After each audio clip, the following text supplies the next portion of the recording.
la siguiente aparición de Jesús resucitado, todo esto en un solo día, al parecer, fue a los discípulos que iban camino a Emaús.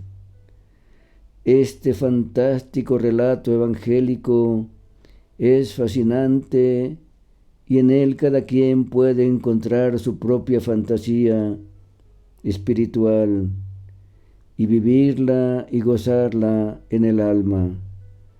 Aquí el pintor puede encontrar inspiración para crear su mejor cuadro plástico, su mejor óleo, su mejor acuarela, su mejor pintura. Aquí también el poeta puede encontrar toda la sugerencia del arte poético para escribir un bello poema. Sugerir es el arte, dicen los preceptistas literarios, para escribir belleza poética. En este pasaje Jesús se sugiere, no se declara. Solo les hace sentir que alguien extraordinario camina junto a ellos, conversa con ellos, pero no logran descubrirlo. Consecuentemente, en su caminar y en su conversar, el Señor Jesús iba creando aquel poema donde Él mismo es poema y poeta al mismo tiempo. Poeta por cuanto Él mismo, caminando y conversando con ellos, va escribiendo este bellísimo poema plástico. Y es poema por cuanto Él mismo forma parte de él.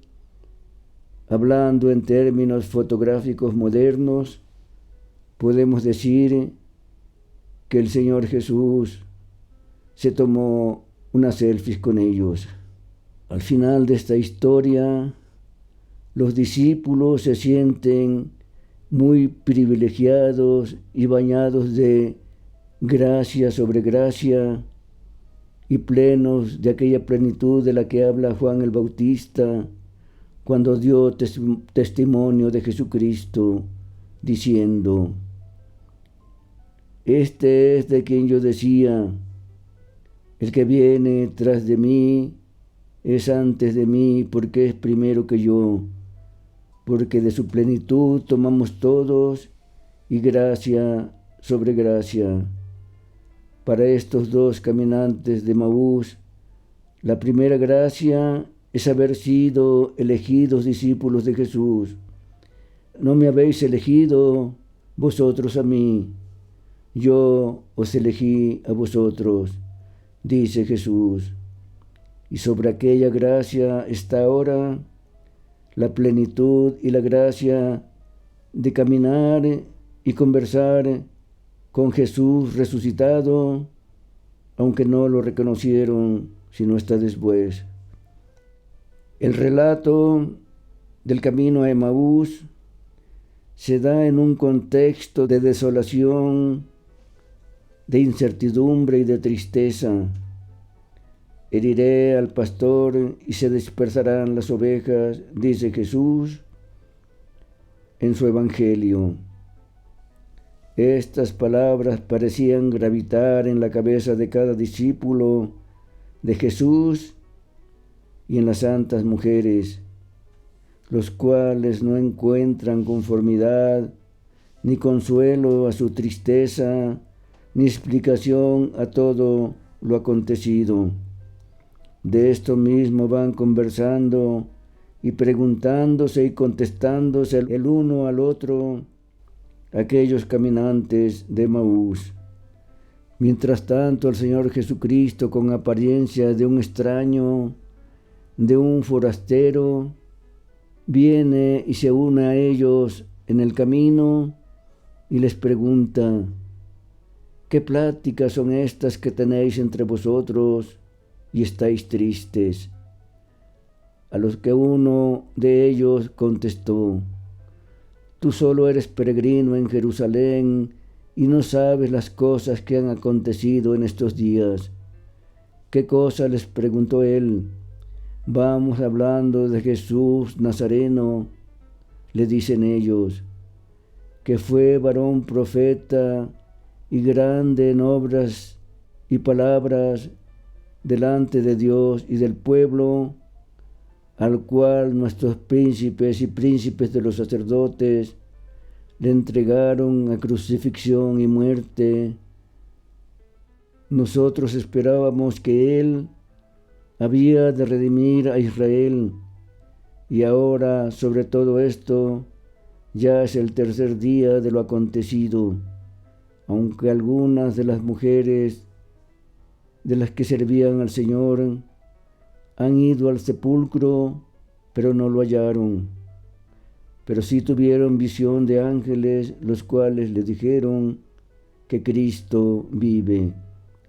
Y fueron también algunos de nuestros compañeros discípulos, y vieron así como las mujeres habían dicho, pero a él no lo hallaron.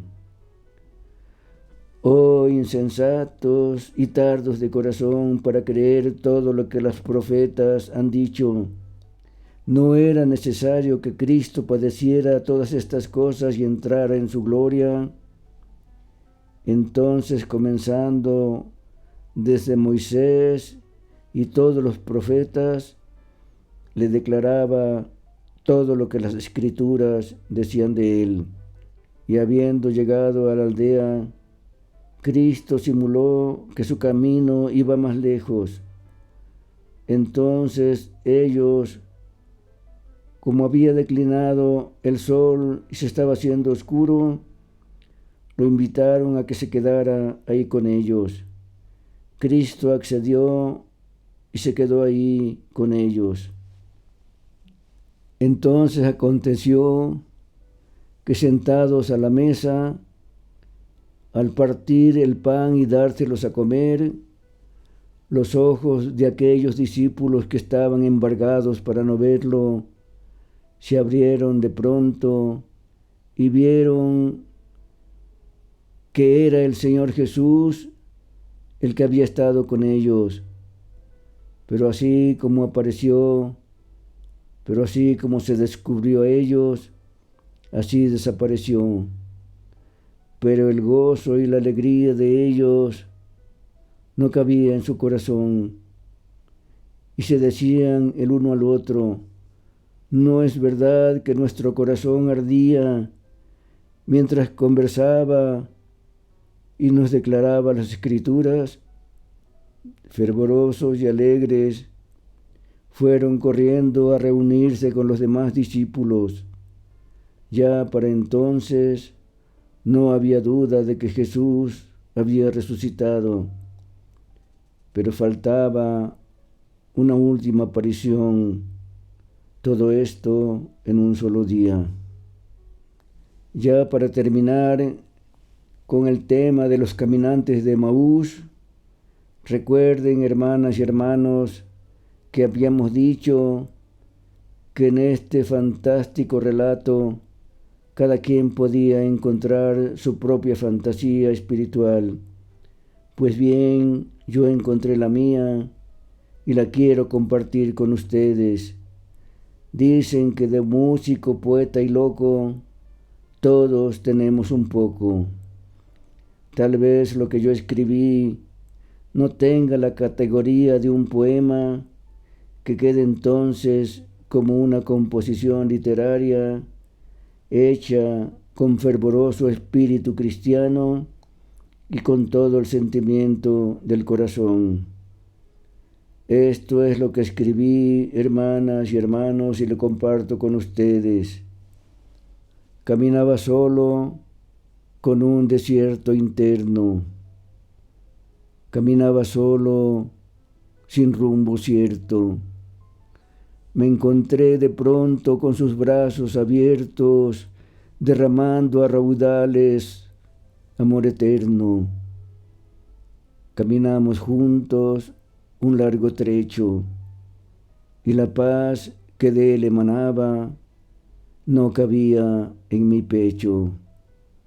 Subyugada y absorta mi mente No acerté a preguntarle que quién era él ni cuál es su nombre, mas la luz que en su entorno brillaba, respuesta me daba, era el Hijo del Hombre, el que vino a la tierra, al que llaman Jesús, el que suele asistir cuando pesa tu cruz, el que va junto a ti para que lo descubras tú, como los caminantes que van a Emaús.